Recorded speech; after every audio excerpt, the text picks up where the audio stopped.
Are you filled with fear, doubt, worry about the future of our country? Do you feel the urgency to act before it's too late? If yes, then this podcast is for you. It's time for us to confront the critical issues threatening our nation's fabric, our democracy itself, regardless of our political stance. If you are ready to face reality, handle the tough questions, and find real solutions, then here's your host, Debilyn Molineaux. Welcome to the Terrified Nation podcast. I'm your host, Debilyn Molineaux. Can we save it? Well, that's what we're exploring in this podcast series. And for me, the answer is yes. Yes, we can. And we must. This show is where we explore alternatives to being afraid. And we ask ourselves questions like, now what? As we interview guests who have gone from being afraid and angry or sometimes hopeless to become advocates for our nation so that we can all live into the promise of our founders, each one of us dedicating a portion of our lives to a better future. Now, I do start each show with a question that we're going to explore together in today's podcast. And today's question is, how do you stay informed about what our representatives are up to? And joining me for this today is Maria Yuan. And I first met Maria when I was leading a coalition, and Maria was one of our most valued members. And since then, we've always had this really warm rapport. She is one of the kindest people I have met and wicked smart. She happens to be the founder and CEO of IssueVoter, which is the first platform of its kind. Maria's professional journey began in investment banking. But her vision for IssueVoter really crystallized after she managed a winning state Senate campaign in Iowa, which is a battleground state, of course, known for voter engagement. Maria, welcome to the show. Thanks for having me. I'm excited about this. So one of the things that we've rescheduled this several times, and part of what we're doing here today is participating in a research project to imagine a future that we actually want for ourselves. And so as we kind of go through the interview, and we'll wander and come back, make sure that you're identifying what your preferred future is, not what you think is likely or probable. Got it? Yes, I think that can be hard, but I will keep that in mind. We get so stuck in the what isness of time sometimes that, and I will prompt you, trust me, I'm good at this. So we're going to go and look in at your future life, somewhere 2 to 20 years from now. How far do you want to go? I have a hard time thinking about what happens 6 months from now sometimes. So I think I'll go with the lowest one on the low end, 2 years. 2 years, 2 years. All right, we've got a winner now. So let's go ahead and settle into our little Zoom time machine here. We might take a couple of deep breaths. And we're going to get whisked off into the early part of 2027 into your imagined future. And when we get there, you can stay your current self in your 2025 self, but you want to observe your older self. And so that's our setup here. So you're observing your future life. Got it? Yes. All right. Here we are. We're pulling into the 2027 station, and ding! We're going to climb out of our Zoom time capsule. And the first question that I have is pretty simple. It's just like, where are we? Oh, I'm like sitting on a beach, relaxing, taking a break for once, which never happens. Oh, that's a good point. Where am I 2 years from now? In your preferred life? Well, technology moves really fast. So maybe 2 years from now, I am just, completely nomadic. And I mean, people are already doing that. So maybe 2 years from now, I have a home base and I'm just traveling around and kind of all over the place. I really like that. So tell me like what your preferred surroundings are like then. Oh, well, So I generally always like to be surrounded by good food. Okay. And I imagine like not having a lot of stuff with me or belongings, not feeling weighed down with anything. but being surrounded by, the like food and people. I think those are always things that I value in my life. Good people and good food. Oh man, two things that are high up on my list. So here you are in your nomadic life with good food and good people, no matter where you are. What are you most proud of as you're observing your 2-year older self? Say, okay, so 2 years from now, what I feel like I want to be most proud of is having really established a larger funding base for IssueVoter, and to where we have full-time staff that I'm managing. But if you had asked me now, this is where, if we had been doing the imagining 20 years from now, I would almost say that I would be looking back on an organization that I have built and already left and maybe moved on to do something else. And to be proud of the fact that I was able to build something that was sustaining and lived beyond me. All right, so I'm going to ask you a very important question here. Do you want to jump ahead and go to 2045 and stay there and do this whole thing from 2045, or do you want to stick in? Let's stay in the 2 year. All right. I think still, I mean, I All mentioned right. that, but I think let's keep it close. All right. All right. So in 2027, what you're most proud of is the growing both financial stability and the full-time staff that you're managing with IssueVoter. Anything in your personal life that you're proud of? Well, something that I've been thinking a lot about this year, which I think in 2 years, maybe that comes to fruition, is over the years, I've met so many people. I mean, I don't accept anyone on LinkedIn that I haven't actually met in real life, for example, or had a phone call with, or a Zoom, like I have to have actually met the person. And there's thousands of connections there. And I've been reflecting lately on, oh my gosh, how do I sort of maintain these relationships and keep in touch with people, and how can I do a better job? And even I think just today I was thinking, I came across someone that I hadn't talked to in years, and I thought, I need to just like reach out to this person out of the blue. It would be totally out of the blue, and just say, hey, want to catch up, really for no reason. And Yeah. I think, that's challenging, because I think that everyone's so busy. And I was literally just today reflecting on, like, would people be open to that? How would people feel about that? About just getting an out of the blue message from someone that they haven't talked to in a long time, when everybody's busy, but would they prioritize like a catch up? And so I'd like to do more of that. So I feel like, on a personal level, I think that I would see 2 years from now, just who knows what happens from some of those lost connections or maintained relationships. Like, I don't know, it could, new friendships. I don't know. Like, I always feel like I've seen things happen where I've met someone like years ago, and then fast forward years later, and then we end up, having some kind of collaboration or being able to work together. So you just never know. So, but it has been on my mind a lot very recently, of like, just all these people that I've met throughout my life. How do I reach back out? So how do you turn that into something that you're proud of? I don't know that that's something I'm proud of. I think that's something more like the thing I want to be proud of is the larger funding base, and all the impact that IssueVoter can have because of that. Well, what will you be most proud of as you're looking at your 2027 old, self? And what I'm hearing, I'll just feed it to you and see if it fits.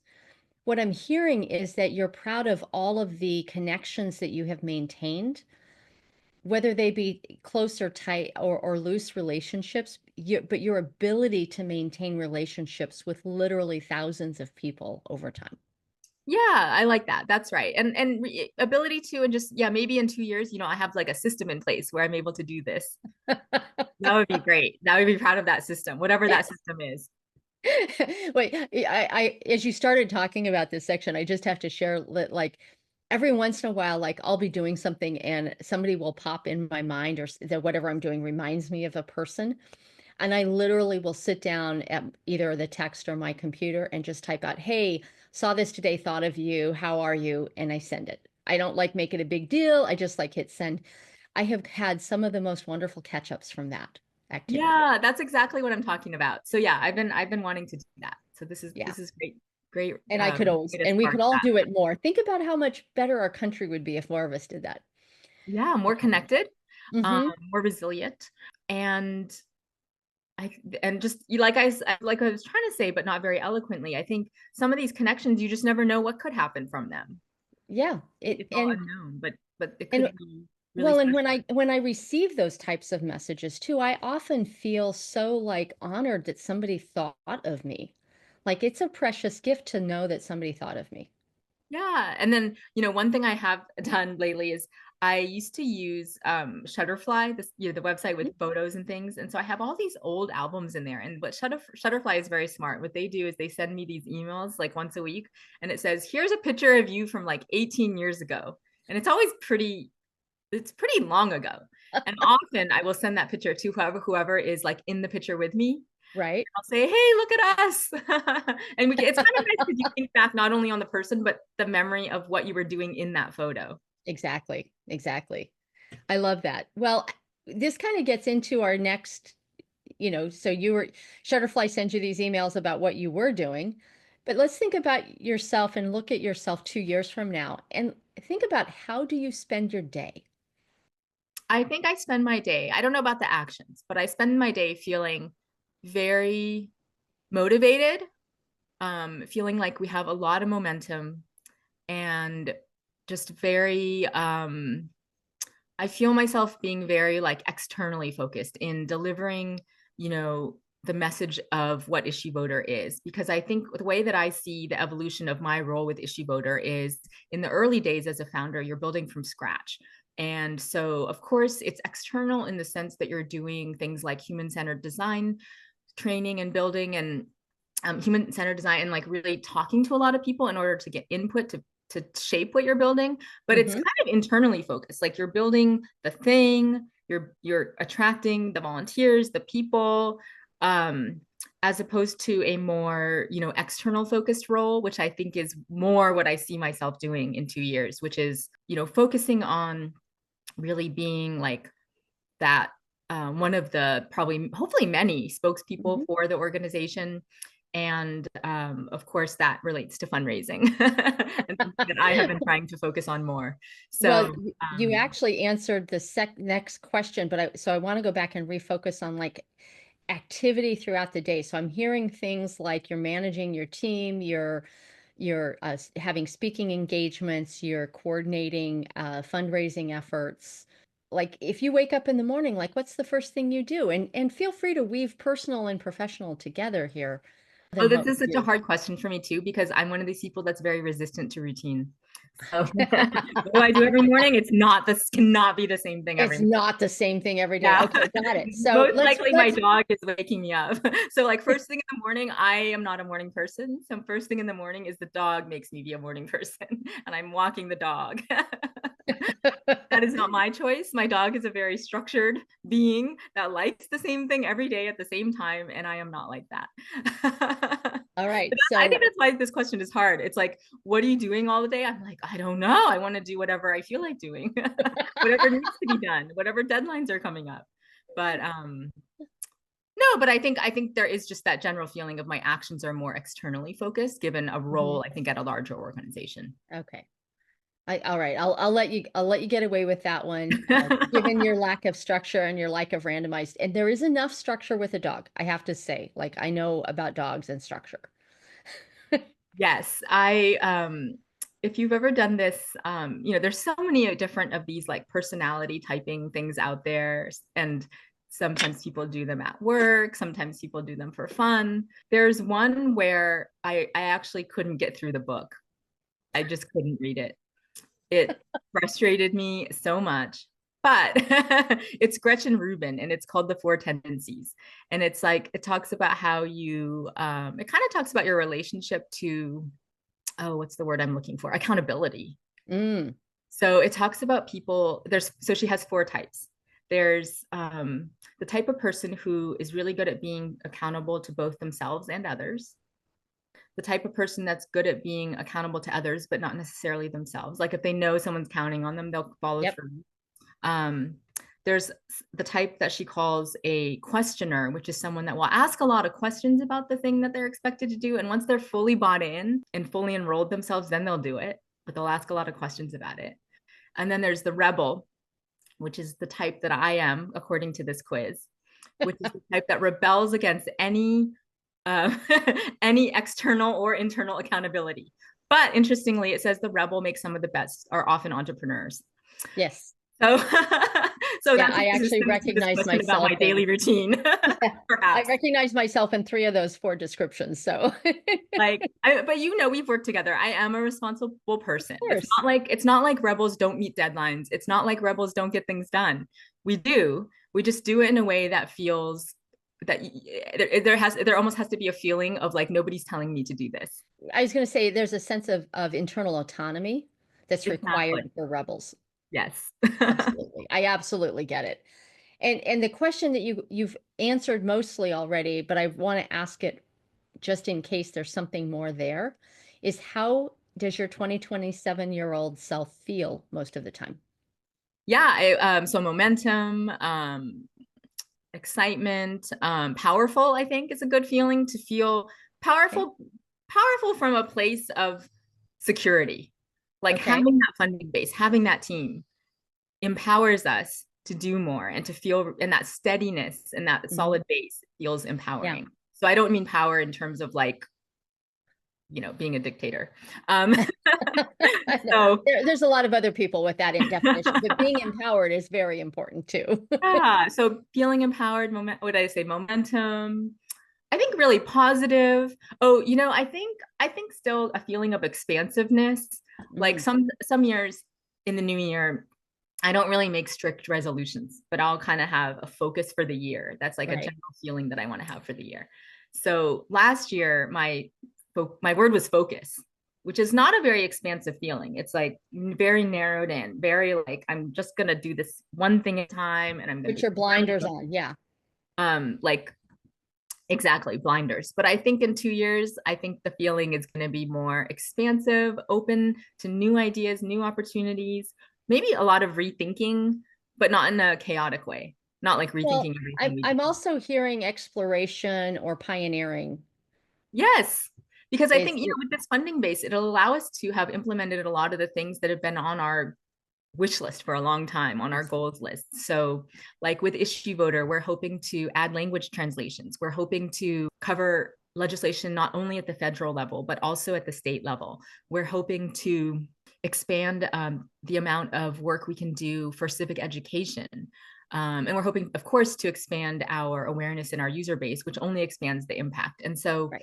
having done in 2 years, looking back and having done all those things, there's a lot of Yeah, room for like new opportunity. absolutely.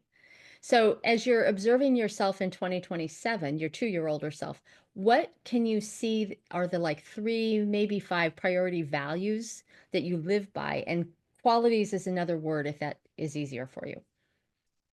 I would say learning, Mhm. positivity, and strength. I love it. I love those 3. So positivity, strength. What was your first one again? Learning. Learning. Thank you. I was going to say, oh my gosh, you just said it and I've already forgot it. Learning, positivity, and strength. Got it. So we want to expand your vision right now. So this one is going to be a really interesting question because the next to last question here is what does the community that supports your future need to include or provide? And so given that you're like a nomad and but you have a strong community and deep connections with people all around, you've built an empowered base both staff-wise and financially for IssueVoter, and you're feeling, strong and positive, and in a learning environment all the time. So what does the community actually need to include or provide for you? Well, on a professional level, feedback, support, and funding for IssueVoter. So I think the feedback thing is something important to note that Mhm. I don't think we always think of, when you ask organizations, what do you need from people? It's like we need volunteers, or we need funding, or Right. we need help. But I think another thing um, to keep in mind, and it goes along with this idea of learning, is feedback. We need to Yeah. hear feedback from our users.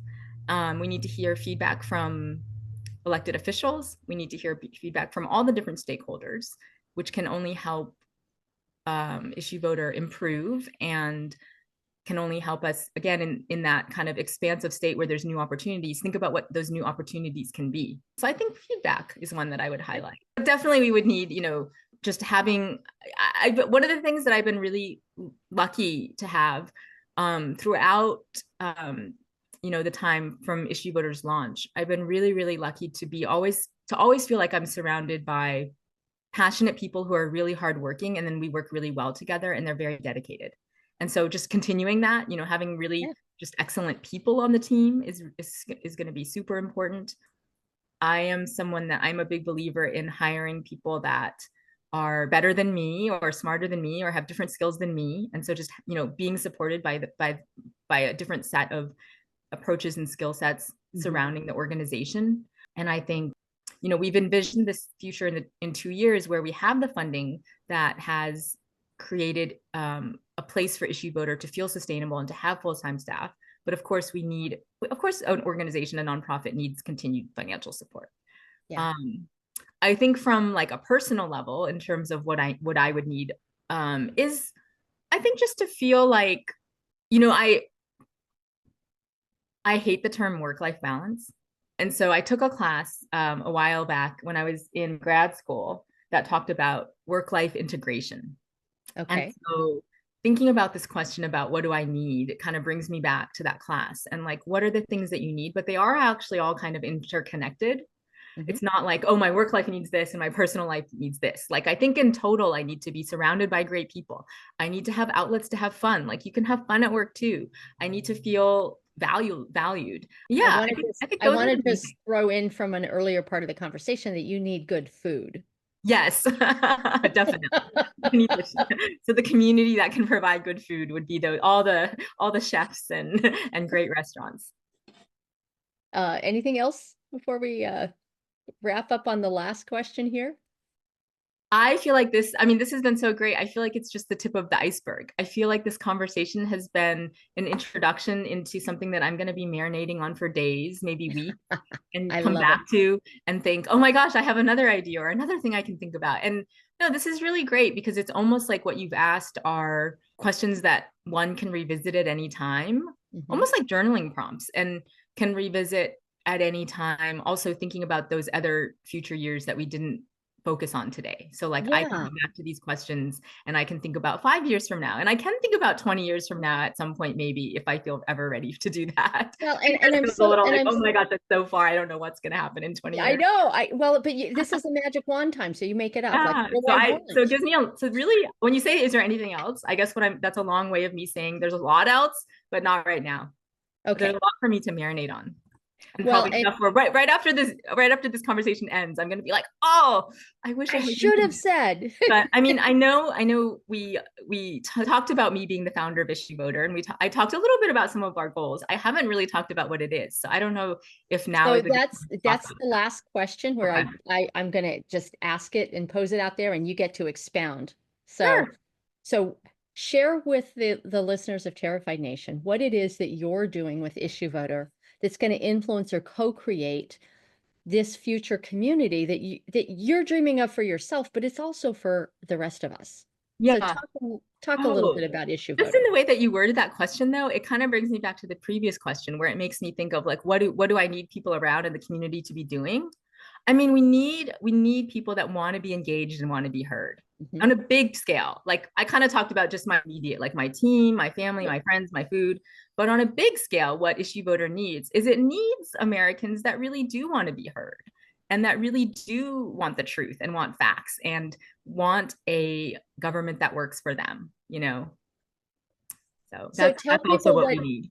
Exactly. So tell people what IssueVoter is and why they should.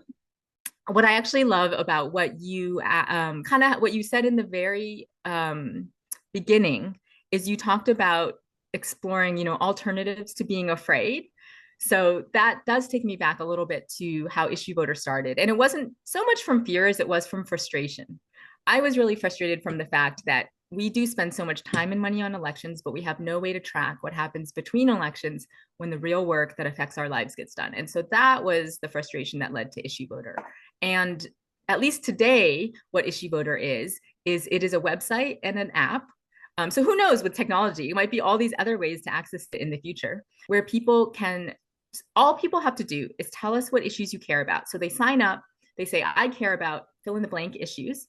And then we send an alert before Congress is about to vote on any of those issues. We translate the piece of legislation into layman's terms with points from both sides, and then links to related news if people want to learn more. And when people click support or oppose, it sends their opinion directly to their rep's office, currently to their rep's office in DC, to the staffer in charge of collecting constituent opinions. But when we expand to the state level, it'll be sending those opinions to the state legislatures as well. So I always say it's not a poll to sell your data, and it is not a petition to be ignored. And then each individual gets a scorecard that tracks the percentage of time their elected officials are voting, how they would want them to vote throughout the year, whether that's 0%, 30%, 100%, whatever that number is. And that's what helps people become more informed voters at the next election. And when people have used IssueVoter, we've seen people say, I didn't even know there could be another side to this issue. We've had people say, I didn't realize my rep wasn't representing me as much as I thought they were, or vice versa. And so it's really something that helps people also be motivated to do all kinds of other things, like register to vote, to volunteer, to donate to campaigns, to just do, more activities, more civic engagement in their communities. And it's something that anybody can use, regardless of age and regardless of your eligibility to be a voter. You can use IssueVoter as a constituent. And I think high school students can use it, for example. Yeah, well, and I think one of the things that I love about it is how it takes all this massive amount of data that it feels quite overwhelming, and it drills it down into those issues that are most important to me and gives me a path to action. And it takes very little time of mine to figure all that out. Yeah, thank you. Yeah, well said. And so anyone listening can sign up for IssueVoter. It's free. We're a nonpartisan nonprofit. It's a free public service. The website is issuevoter.org. Of course, we do have a monthly donor program, and we are supported by philanthropy. But it's a free resource that I hope that people will use and that people will tell other people about. And you can also get an app for your iPhone or your Android. Right now, it's an iPhone only app, and that is iPhone only. Okay. We had an amazing volunteer who built it for us. We had an IssueVoter user who has over 10 years of iOS app development experience, and came forward and said, I love IssueVoter. I think you guys should have an app. Can I build one? And of course I said, yes, please. And so again, maybe, in 2 years, we hope to have an Android version as well. In our 2-year future, we will have an Android version as well. There you go. There we go. Well, I want to end this interview with an invitation for you and for all the listeners of Terrified Nation out there. And this invitation is to think about this preferred future, either the one you created today or the one you create tomorrow, that's about 5 years from now, whichever one you want. But spend 5 minutes a day thinking about your future life and what you prefer. And feel those feelings, like you said, empowerment and strength and positivity. Those were the values, but they were also the feelings that you had. So feel those feelings, but include a sense of wonder and perhaps a little gratitude that you've achieved it. And this isn't just magic, snake oil. This is actual neuroscience that is starting to prove that what we think about the most is what we subconsciously co-create in our lives. So if we think about what we want instead of the things we don't want, we actually get a better life. And so that's my invitation to you and to the listeners of Terrified Nation. And so for those who are listening who want to participate in this national research project, like Maria just did, thank you so much. You can visit AmericanFuture.us and click on the Share Your Future Story button. It'll take you through all the prompts. And like Maria said, they're really good journal prompts too. So thank you, Maria, for just sharing your preferred future with the Terrified Nation and providing IssueVoter as your contribution for helping us all to get to a better future. It inspires me so much. Thank you. In closing today's show, I'd like to thank you, the listeners, for giving a damn about our nation. We may be a terrified nation today, but we can do better. We can save the USA. Join me next time. So that's it for today's episode of Terrified Nation. Head on over to iTunes or wherever you listen to subscribe to the show. You can get advance notice of new episodes and bonus content by signing up. Head over to terrifiednation.com and join us on the next episode.